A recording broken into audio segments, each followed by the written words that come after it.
ನವರಾತ್ರಿಯ 5ನೇ ದಿನದ ಶುಭಾಶಯಗಳು. ತಾಯಿ ದುರ್ಗೆಯು 5ನೆಯ ದಿನ ಸ್ಕಂದ ಮಾತೆಯಾಗಿ ಅವತರಿಸಿರುತ್ತಾರೆ.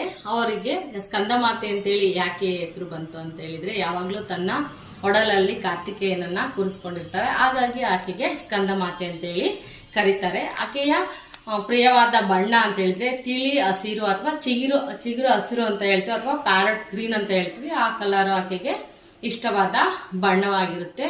ಆಕೆಯನ್ನ ಪೂಜಿಸೋದ್ರಿಂದನ ಶಾಂತಿ, ನೆಮ್ಮದಿ ಮತ್ತು ಸಂತಾನ ಪ್ರಾಪ್ತಿ, ಶಕ್ತಿ, ಮೋಕ್ಷ ಎಲ್ಲ ದೊರಕುತ್ತೆ ಅಂತ ಹೇಳ್ಬಿಟ್ಟು ಆಕೆನ ಆರಾಧನೆ ಮಾಡ್ತಾರೆ. ಆಕೆಗೆ ಇಷ್ಟವಾದಂತಹ ನೈವೇದ್ಯ ಅಂದ್ರೆ ಬಾಳೆಹಣ್ಣಿನ ಯಾವುದಾದ್ರೂ ಒಂದು ನೈವೇದ್ಯನೂ ಕೂಡ ಆಕೆಗೆ ನಡೆಯುತ್ತೆ.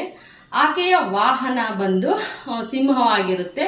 ಆಕೆಯ ಮುದ್ರೆಗಳು ಏನೇನಪ್ಪಾ ಅಂತ ಹೇಳಿದ್ರೆ 4 ಕೈಗಳನ್ನ ಹೊಂದಿರ್ತಾರೆ. 2 ಕೈಯಲ್ಲಿ ಕಮಲದನ್ನ ಇಟ್ಕೊಂಡಿರ್ತಾರೆ, ಒಂದು ಕೈಯಲ್ಲಿ ಅಭಯ ಮುದ್ರೆ, ಇನ್ನೊಂದು ಕೈಯಲ್ಲಿ ತನ್ನ ಸ್ಕಂದನನ್ನ ಎತ್ಕೊಂಡಿರ್ತಾರೆ.